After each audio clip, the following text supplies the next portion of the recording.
কাহিনী শোনাই, বাস্তবের কাহিনী শোনাই, উপন্যাসিক নয়। কত নির্মম নির্দয় মানবতাকে এত নাম হয়, কত নির্মম নির্দয় মানবতাকে এত নাম হয়। কষ্টে দুঃখের মধ্যে যতদিন কটেছে তার, ততই বেশি অসুস্থতা বাড়তেছে বাবার।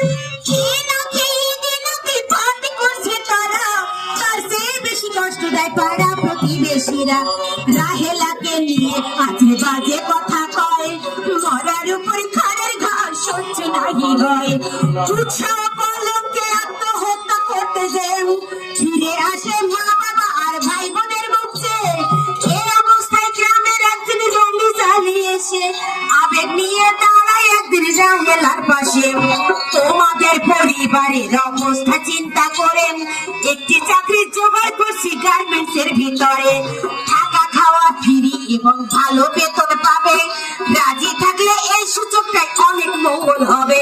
আর শর্ত শর্ত জানবে না কেউ, চাকরি দিতেছি তোমাকে। জানলে আবার অনেক কথা বলবে গ্রামের লোকে। আমি তোমার ভাইয়ের মতো চিন্তার কি, শুধু পরিবারটিকে সাহায্য চাই। রাহেলা তার পরিবার নিয়ে চিন্তা করেন।